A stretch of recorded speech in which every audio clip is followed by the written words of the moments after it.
He's editor-in-chief of Breitbart News and a New York Times best-selling author. And on this podcast, he brings deep research, prescient analysis, and world-class guests. He's Alex Marlow, and this is The Alex Marlow Show. Welcome to The Alex Marlow Show. We have a super urgent show for you today. My friend Peter Schweizer is going to join me to talk all sorts of things, China, Signal, etc., as well as all the lawfare, where he's got some new theories on how to fight back. But the number one way to fight back right now is if you get involved in the Wisconsin Supreme Court race, if you're local, of course, but this really has national implications. With me to start the show is Judge Brad Schimel, who is the candidate. This is a 10-year term, redistricting implications. This is the centerpiece of the political world right now. The judge is with me. Judge, great to meet you. Can you give the audience a little bit of info about yourself and your campaign and what's animating you to run for this really important seat? Well, I'm Brad Schimel. I've been 35 years as a public servant in Wisconsin, 25 years as a frontline prosecutor in Waukesha County, and then I was the state attorney general, and I've been a circuit court judge for the last 6 years. I didn't plan to get in this race, but we had the liberals take over our court 2 years ago in a crazy race where the liberal candidate was promising how she was going to rule on cases before they were even filed. And of course, with that invitation, the cases were filed, and this liberal court has now been going through a political agenda for the last year and a half. My opponent is the handpicked choice to replace the liberal that's retiring this year. So we've got a chance to take back the conservative majority. And you were just talking about lawfare. You know, certainly 10 years ago, none of us were using the term lawfare. Now, for the last 8-9 years, it's been commonplace. And certainly, if we want to stop the lawfare, we're going to have to restore the court in Wisconsin to a judge who's going to respect the law and respect the limits on their power. I want to speak a little bit about your key issues as well as your opponents, but let's just start with the general stakes here. If I'm correct, this is a 10-year term, and it's a one-seat liberal majority right now. So if you win this race, all of a sudden the conservatives control this court. What would that look like for the state of Wisconsin and the rest of the country? Well, my opponent has spent a lot of her career suing the people of Wisconsin. She was a go-to lawyer who attacked many of our state's reforms that were put in place over a decade ago, and now coming out of the court, she's made promises on the campaign trail that she's going to go after some of those if she's in the majority. And certainly the other liberals on the majority of the court are planning to do that. But there's a bigger stake for the whole nation. You know, my opponent a month and a half ago went on a Zoom call with billionaire donors where the promise was if they get her elected to the Wisconsin Supreme Court, they would undo 2 Republican congressional seats and turn those Democrat here in Wisconsin.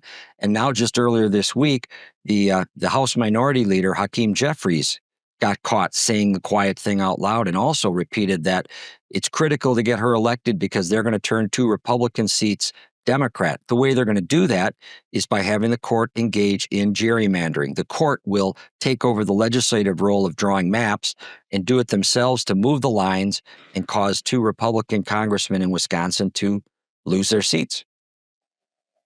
This is it. This is the whole enchilada right here. They're saying if you lose this race, they've already committed that they're going to redraw districts, so we're going to lose 2 Republican seats. So this is almost like a double congressional race. And with the narrow congressional majority that we have right now, this just ups the stakes immeasurably. Right. And it takes it out of the hands of the voters, puts it in the hands of 4 liberal judges on the Supreme Court.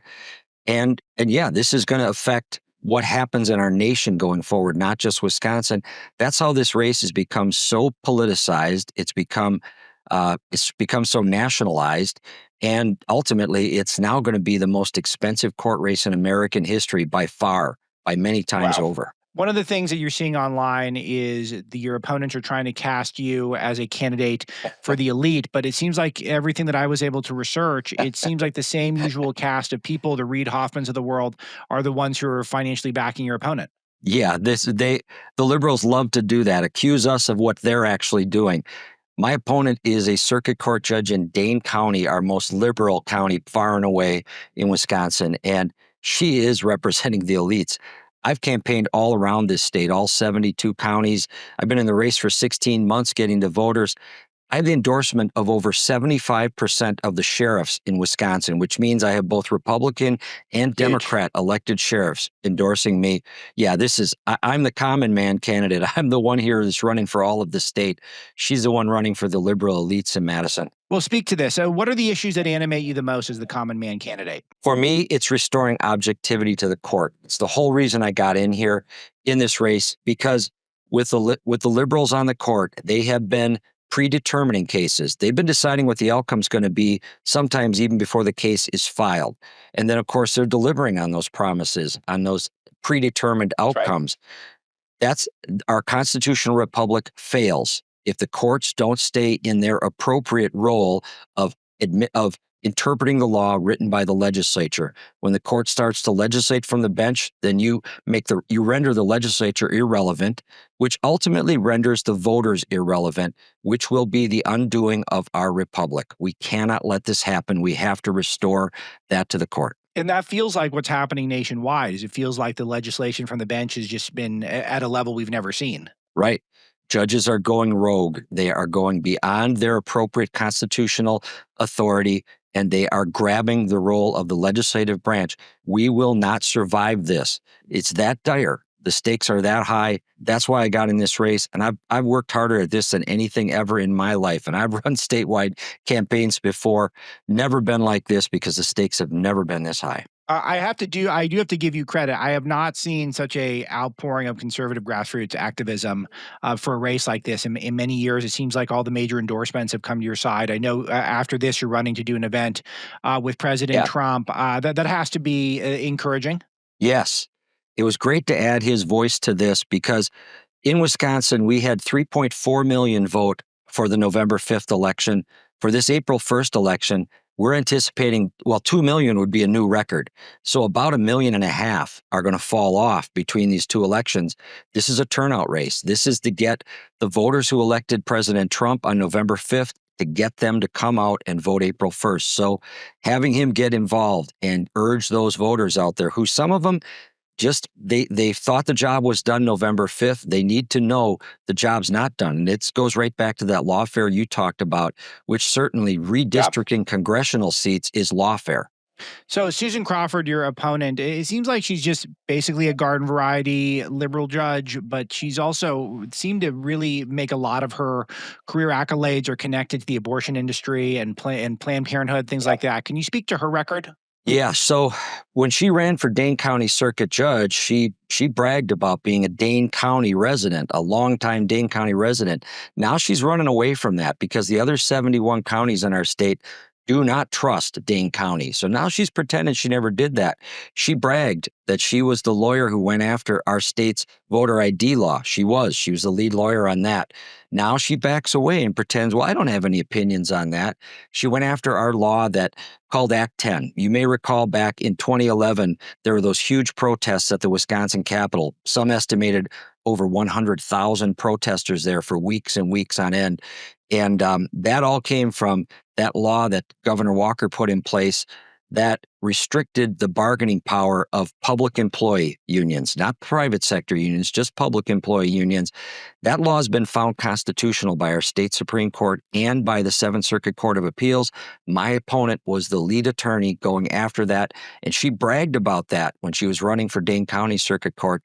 But now we have a different Susan Crawford who pretends she's a moderate. That's how liberals always do this. They run to the middle, but as soon as they get in power, they rule to the left.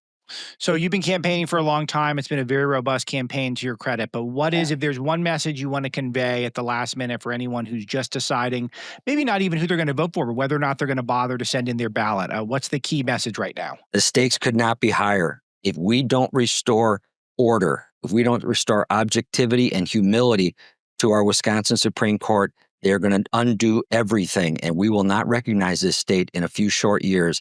It's critical to get out and cast your vote April 1st.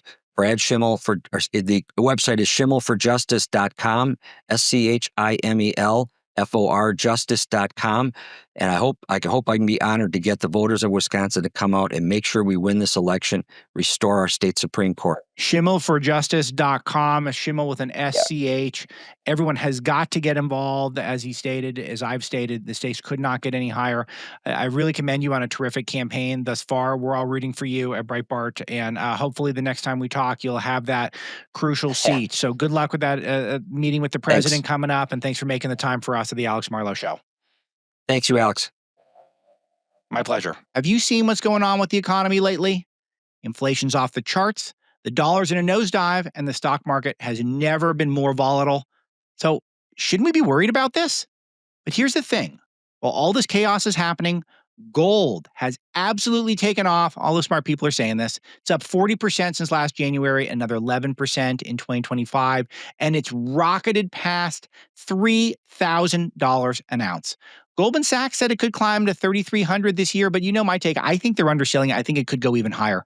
Plus, silver might surge even more thanks to the red-hot industrial demand with a lot of Trump's new policies. So there's something you really need to hear.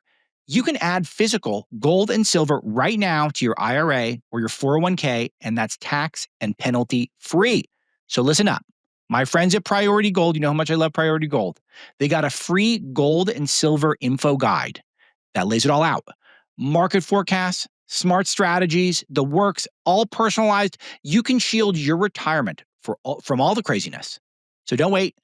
You can click below to the links that I include in all the show notes, YouTube, etc., or go to prioritygold.com. You can go to Freedom, text Freedom 24999. Prioritygold.com is the way to go, though, my opinion. And you can find out how gold and silver can help you strengthen your portfolio today. It's really simple. Click below, go to prioritygold.com, whatever you need to do to get in touch with these excellent people who are big supporters of the show. And let's face it, they were right about gold. They will help you. Check them out. All right, welcome to the Alex Marlow Show. It is another fake Hawaiian shirt Friday because I do not have a Hawaiian shirt on because I will admit this, we're recording this Thursday evening.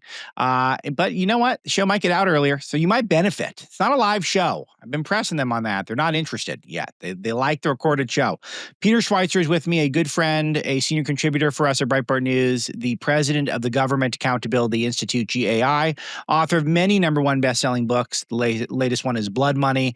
And Peter, we had a lot to get into today. There's at least 3 big topics I want to hit with you. But first, we have a joint GAI Breitbart endeavor going, which is deep investigation into China. And this is something I have not mentioned yet on the show, which is now we have the Breitbart News Foundation. So those of you who want to support our work, we now have a nonprofit arm where you can fund journalism, and it's going to be deep dive journalism, the type of stuff where it's just, the man hours are, it takes a lot of effort to do some sort of investigations that, it's nice to have friends and supporters support you doing those things. I'm just saying it's a tough business we're in, and it's a great way to help us out and also to ensure that we're getting the deep cutting edge journalism and not being lazy.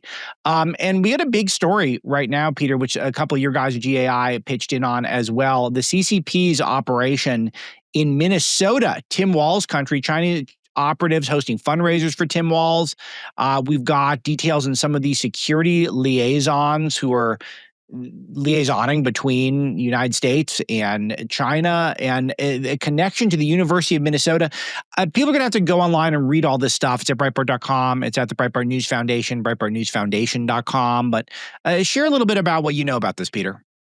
Yeah, I think what's great about this story is that not only do we have a lot of really granular research, there's also a lot of pictures, right? You see who these operatives are, who these individuals are, where they operate out of. And this all goes to the root of what they call the United Front, which is a Chinese effort to get cultural and social groups to work in cooperation with the CCP to advance their interests in the United States. And, you remember there was a story in New York about the police station that existed.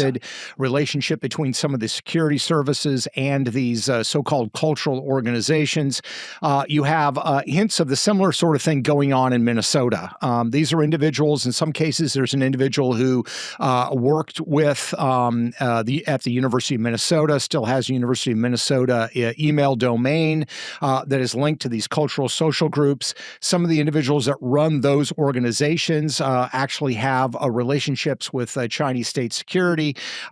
And it has all the markings of a united front operation that is designed to, A, advance the interests of the CCP, B, to cultivate relationships with political and business elites in the region. And that means doing things like raising money for political candidates. That includes Tim Walz, Amy Klobuchar, and some other people in Minnesota. So here's how Xi Jinping describes the United Front. It's here to undermine the sovereignty and integrity of the political system of targeted states. So it's open that this is undermining the United States. It's operating here in the United States, in Minnesota specifically, but I'm sure elsewhere as well. This investigation is focused on Minnesota. So I assume we're all making this a top priority. The FBI's all over this. Everyone's in on this, Peter, to clean this up. Yeah, well, hopefully some reforms at the FBI are going to focus more specifically on this. I mean, under the previous leadership, they certainly talked about the China threat, but there were restrictions placed on them by the Biden administration. They didn't want to be so focused on China to where they were being culturally insensitive. And my view is, you don't worry about cultural insensitivity when you're talking about counterintelligence or you're talking about counter-espionage efforts. And so I think there needs to be an interest in this. And also, Alex, it's not the sort of thing that a lot of journalists are looking at. Part of it's the intimidation factor. They can come aggressively after you when you expose this kind of stuff, meaning these organizations. It's also a lot of hard work. I mean, you mentioned earlier about the Breitbart News Foundation. We certainly at Government Accountability Institute are in the same boat. The kind of research and effort that goes into a story like this is immense. It takes time, and you can't do it just based on getting some clicks from advertising. So that's why these stories oftentimes don't get reported. We got interest but this is already. A big thing, and let's speak to this, Peter, because we got some time. So we got time to, we'll get back into the story momentarily. But this is a big deal because the math on doing deep dive investigations, unless you got a big book deal, which luckily you and I can get book deals, but not every journalist gets that right away. You got to break some stuff first. You can't necessarily look over your shoulder and think, I got to file this thing right this second so we can start accumulating clicks, we can accumulate pennies from banner advertisements online. I mean, that's not a formula for good journalism. You have to be able to immerse yourself in the material, follow leads, and the market for that is basically not there any longer. Not say it was there much before, but it's not really there. So it really is great to support groups like GAI and now the Breitbart News Foundation, because that allows us to be able to put a reporter on a story for a half a month, for 3 weeks, for 6 weeks, like who knows, and let them follow their nose to find what the big story is. And that's how you get some of these big investigations. That's right. I mean, look, the business model that works best is clickbait. The problem is clickbait doesn't really actually move hearts and minds. So all it does is get you clicks. This investigation actually took several months. It included deep dive research in China on the Chinese internet, which, as you can imagine, is not an easy endeavor. Not easy to get. Yeah, exactly. And it also involved doing a lot of forensic work here in the United States. So the point is, it's well worth it. We exposed it. We've now got the interest of Tom Cotton, who's calling for an investigation based on this report. And I think we're probably going to get interest from other members of Congress and maybe even from the executive branch in saying, hey, you know what? We need to look at this. And we want to use our subpoena power to build on what these researchers and these reporters have already uncovered. So we trace a lot of the problems in Minnesota, this one specific building in the 1300 block of North Eustis Street in St. Paul, where CCP operatives have used this spot to curry favor from politicians like Tim Walz. They've started various organizations. They've had diplomats and dignitaries coming through there. And they got all these businesses registered there that are trying to take advantage of the American system. And I believe certainly spying on us in some regard. But what do we know about this building and why is this not on anyone's radar? Yeah, the reason it's not on anybody's radar is it's this kind of nondescript building in Minnesota, so why are we even worried about it? What we discovered was there was a series of these sort of Chinese cultural organizations that operated out of there. Some of the individuals connected with those entities had these, let's say, suspicious or unusual ties, but we also found that this address listed a multitude of businesses that either have no footprint or have a suspicious footprint, and that are all owned by Chinese individuals that have these kinds of relationships. So these are the sort of patterns you look for. It takes very hard time to establish them, but when you find them, this is the sort of thing that garners and needs further investigation. And this is, again, what the United Front system is all about. You quoted Xi Jinping earlier describing what its purpose is. He has described the United Front system as the magic weapon of the CCP, because nobody else has this system. If you go to, the American Cultural Institute in London or in Japan, they are not front groups for the Republican or Democratic Party or for the CIA. They are genuine cultural groups. In China, the way they operate overseas is to use these entities in this particular function, to sort of subvert them, take them over, or create them for the purposes of advancing the interests of the CCP. That's why it's so troublesome, and that's why it's so hard to detect. So Governor Tim Walz has deep ties to China. This came up quite a bit. A lot of it's based off of some of your reporting, Peter, during the campaign trail. But it's not a coincidence that they're targeting Minnesota. Is it the Chinese? No. It's not. I mean, one of the things that's interesting that came out of this research is that Minneapolis is kind of a hotbed for Chinese activities. University of Minnesota has a huge number of students from China that are coming there. We're used to thinking about, Cal Berkeley or Harvard or Johns Hopkins or MIT. University of Minnesota is right up there. You also have these sort of academic ties. As we mentioned, there's an individual who was at the University of Minnesota. He's tied with these cultural groups. He has some, let's say, interesting relationships, who's still using his University of Minnesota .edu email domain for communications. So yeah, it was a surprise to us that in America's heartland, you have this strong interest from the CCP. Part of that is there are a lot of technology companies based out of Minnesota, and I think that's part of their interest. Yeah, this is clearly they feel like it's a soft target. There's not been enough work to, I think, dig into it. We're starting to do that, but we do need to get interest from law enforcement to step in and connect some of the dots that we can't connect without federal subpoena powers, things like that, federal investigatory power and privileges. So where do you think this goes next? What are the threads that you feel like should be pulled by federal law enforcement here? Well, we certainly think they should use their subpoena power, ask some questions. I would add, by the way, Alex, that we're going to continue pursuing this story. I mean, part of it is we got No, this is part of a longer series. I should have said that. Yeah, no.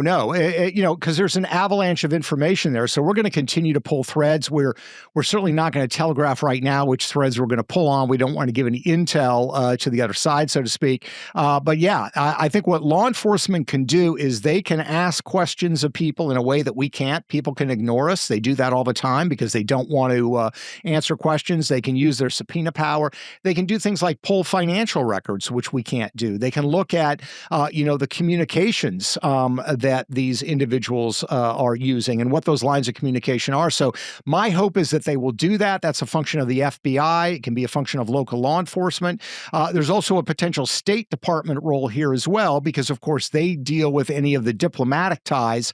And there are ties between what's going on in Minneapolis with some of the Chinese consulates that are operating in the United States as well. So one other thing that's noteworthy is this email account that's associated with the University of Minnesota that is still active as far as we could tell, that's listed on an official CCP website. Do we think this is something that was just overlooked, something that's just a coincidence that this had happened, or does this potentially suggest some direct coordination between communist officials and a state university? Well, what it certainly shows, I think, is a degree of comfort, right? I mean, they felt comfortable using this as a contact domain in this context, which is kind of very unusual and indicates that they're not particularly worried about the University of Minnesota or Minnesota officials being concerned about this.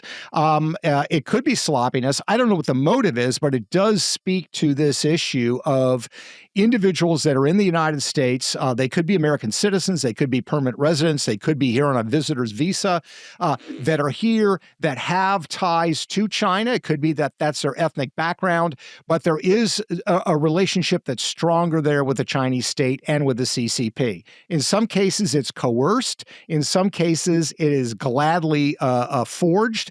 And one of the roles that these entities in Minneapolis, but also the police station in New York serve is to kind of keep Chinese nationals that are in Minneapolis or in New York in line, to make sure that they're not critical of the Chinese state, that if you want them, let's say they're doing work in a research laboratory, asking those individuals to perhaps relay information. That's why this is such a concern. This is not a contained entity. This is an entity that is trying to use existing relationships that it's forging with others, either through coercion or through cooperation, to get them to share information so they can operate as an intelligence gathering hub, which is one of the reasons we think this deserves the attention of the FBI and other entities.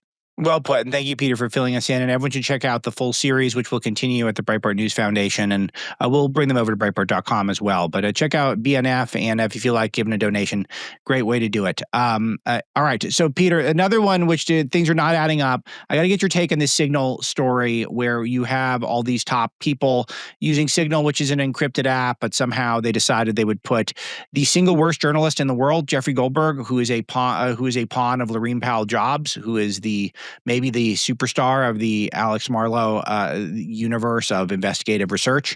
And he's somehow on the thread. I feel like this is impossible. And we're being told that this was just some sort of an accident that strains credulity. But I don't know who did this and why. I'm also an Occam's razor guy, Peter. I'm a logical guy, but I don't really know what the explanation is for putting him on, who is backstabbing whom, but that's clearly what it looks like. Do you have a hot take on it?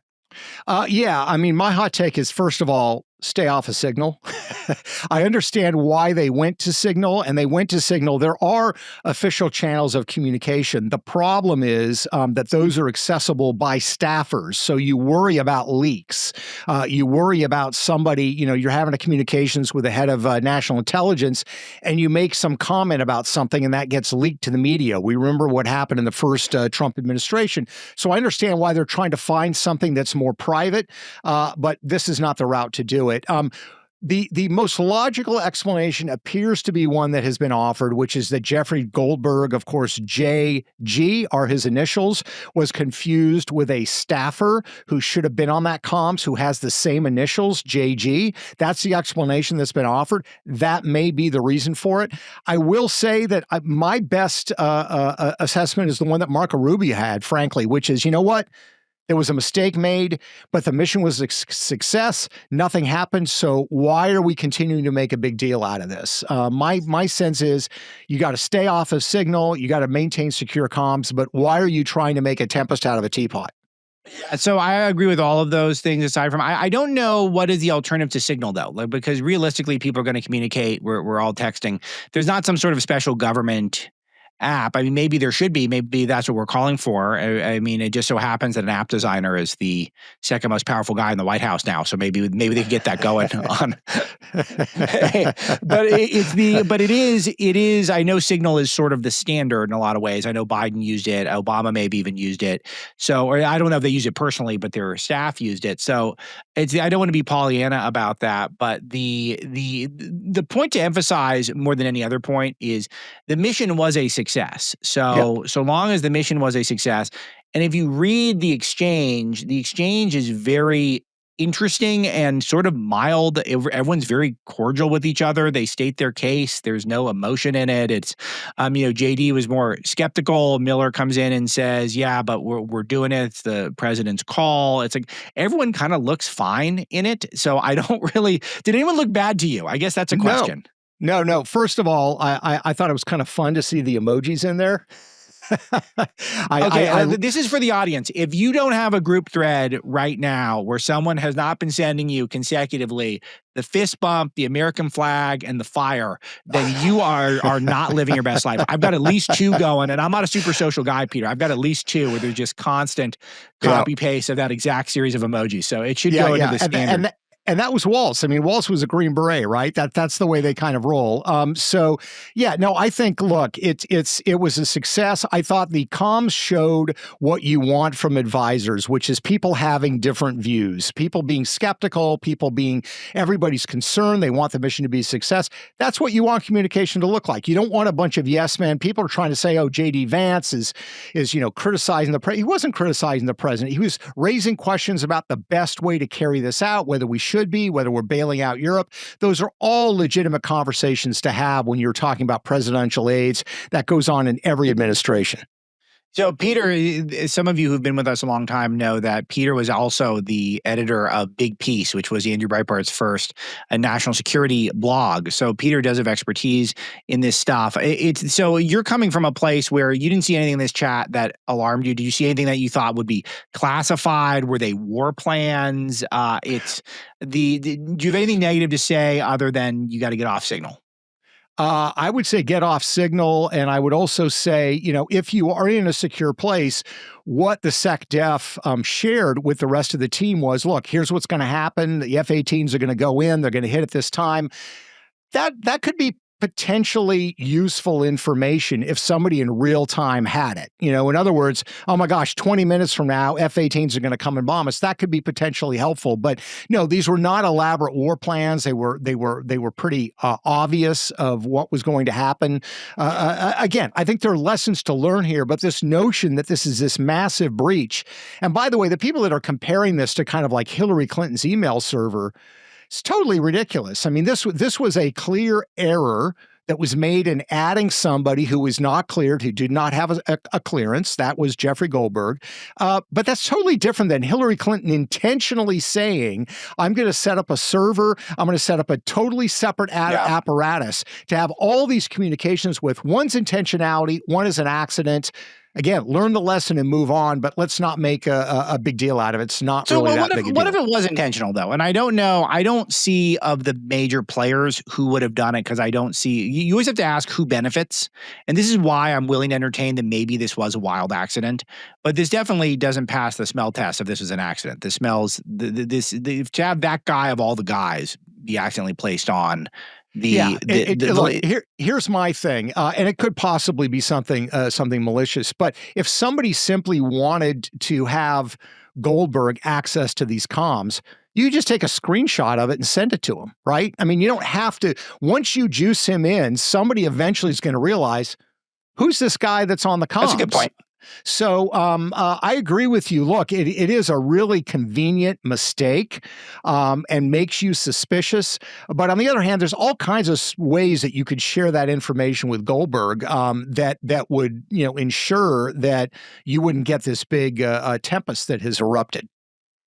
Yeah, interesting. Anyway, they've dragged out this story now. We're in day 3 or 4 when we're talking about this, and I think it behooves the White House to move on if they can, but the media doesn't let them. What's your take on the media's the way they've handled this? Do you feel like it's helping them? Do you think Goldberg acting like these were war plans when they clearly weren't? Do you think that him hanging out, lying in wait for a while, and then eventually sensationalizing the story, do you think that was the right way to handle it? Or because it does feel like the White House is on their heels a little bit here, but I ultimately don't know how long this sticks with us. Yeah, I mean, look, I would say a couple things. First of all, if I were Goldberg and a journalist, I would probably sit there and just watch too, thinking this is pretty amazing, right? You're a journalist, is what you're supposed to do. I think he clearly sort of overplayed. He said, I'm not going to release these because these are sensitive war plans. I think he even said in an interview on MSNBC that it laid out, specific individual targets, which it did not do in the exchange that he has released. That's what I'm saying. That's fabulism. That's not real. Exactly. So there's no question that he is exaggerated. There's no question the media has been desperately looking for something to jump on. Again, I think Rubio, who I think is doing a great job as Secretary of State, had it right. I mean, the mission was a success. This was a very minor scale blunder. The mission was a success, but you're treating it like the withdrawal from Afghanistan, which was absolutely a massive disaster. So I think they are overplaying it. I do think that it might have been better for people on Team Trump to just say, that was a dumb mistake. and they just move on. That probably would have been the best way to do it. That was Rubio's I think it would have point. shortened the news cycle, with hindsight being 2020, as they say. Yeah, I think that would have shortened the news cycle. But it wasn't that bad. And that's the thing that the media is acting like it was really, really bad, because that's what they do. And now we're in that cycle again. So, but whatever, maybe it'll work, because they're all warmed up now. They like it. And all these attacks on a successful mission. They're attacking this successful mission. Here you go. Here's the quote. They're attacking this successful mission more than they attacked Joe Biden for his botched Afghanistan withdrawal that led to 13 service members dying. And not a single person was fired for that, Peter, to this day. Not one person was fired. But we're supposed to fire, I guess, the whole cabinet over this. All right. I want to move on to my favorite topic these days, which is Lawfare. You guys have an unbelievable podcast, The Drill Down, which I look forward to every week, that you do with Eric Eggers. Everyone should be subscribing to that. And you guys go deep dive on Lawfare and judge shopping in particular. It's a topic we've alluded to on the show, and we'll have a lot more content down the road on it. But Peter, tell me about the judge shopping concept and why you guys identified this as maybe the biggest issue going on. As editor-in-chief of Breitbart News, I've witnessed the profound impact that grassroots movements can have on our nation. In 2024, we the people reclaimed our country. And now there's a similar movement, similar people, to be honest, in the entertainment industry. They're trying to take that back as well. That's Angel Studios, a grassroots-driven movie studio empowering us to take back the culture. Angel Studios is producing films that resonate deeply with audiences, such as The Sound of Freedom, a film that courageously exposes global injustices. They have faith-based projects like Riot and Dance and His Only Son. They're delivering content that uplifts and inspires. Unapologetically patriotic films such as Mike Rowe's Something to Stand For and Homestead reminds us that our values truly matter. By joining the Angel Guild, you can influence which stories are told, stories that reflect our shared values and ensure quality entertainment to our families. I encourage you to support the Angel Studios in their mission to reshape our culture positively. Easy to do. Go to angel.com/Marlow, become an Angel Guild member today, and champion films that truly matter. That's angel.com/Marlow. Get involved. It's a great group of people taking back our culture. Yeah, so judge shopping is basically, let's say you're a left-wing group, or you could be a conservative group, and there's an administration that is, issued an executive order, or there's even a law that Congress has passed you don't like. What a lot of people do now is they say, look, we're based out of New York City, but we know the judge in San Francisco hates Trump or hates whoever, so we're going to file our lawsuit with that judge, knowing that the judge is going to issue a nationwide injunction to stop this thing from being enacted. And the problem there is you are judge shopping, which you, are really ethically shouldn't be doing. It changed really in 1988. In 1988, Congress passed a law, we still don't know why, saying that it was okay to essentially judge shop. Before then, you couldn't do it and you'd be dinged and called out for it. So that's the first problem. But the second problem is the rise of these nationwide injunctions, right?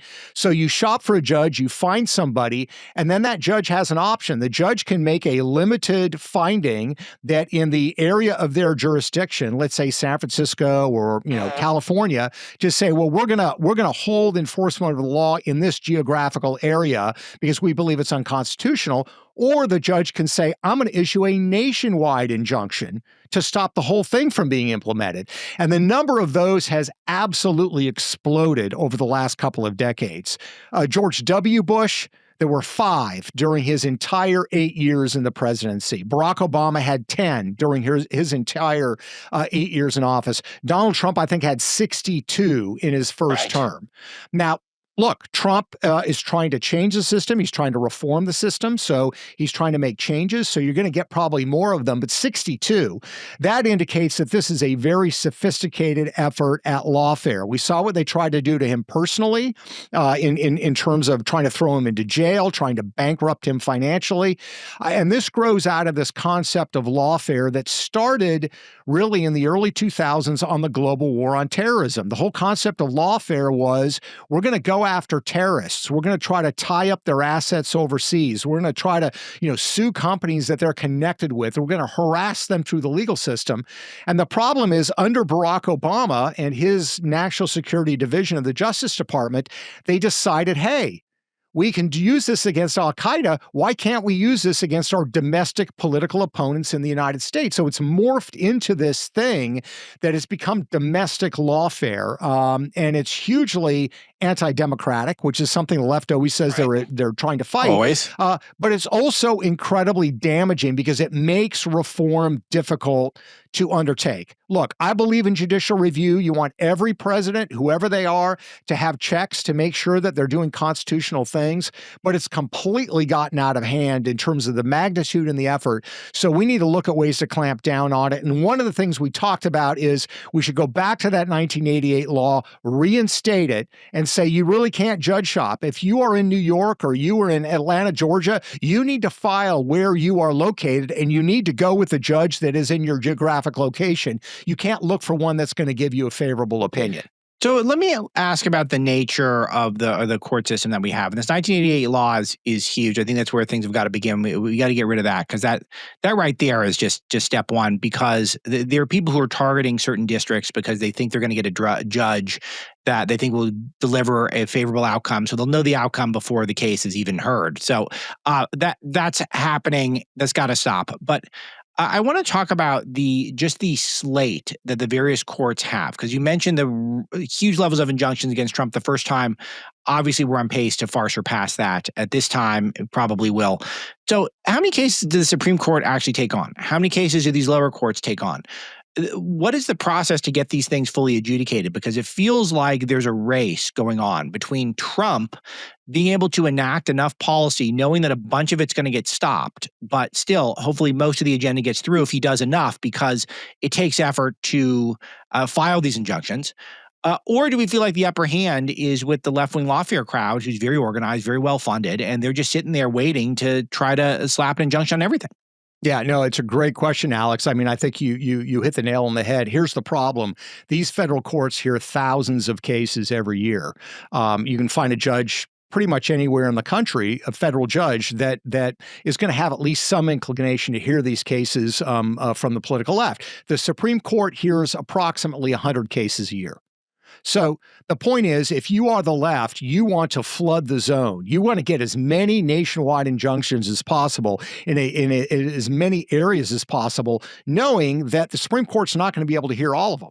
It's probably not even going to be able to hear a fraction of them, a big fraction of them. So you're left with individual judges making these assessments. And by the way, it's not just about Trump's executive orders. When he decides to, like with birthright citizenship, okay, I believe he's right on birthright citizenship. I don't think that's what the 14th Amendment says. Should that undergo a judicial review? Yeah, it should, because it's a big, important question. It's probably going to end up at the Supreme Court. But there are all sorts of things Trump is doing where he's simply enacting a law that already exists, that was passed by Congress. So it's not a question of executive overreach. He's doing something that Congress already authorized a president to do, and yet you still have these judges stepping in and saying, no, you can't do it because we believe that law was unconstitutional, even though it's been on the books for 87 years and has never been found so before. So it is a real problem. I don't know what the reform is on how you fix that.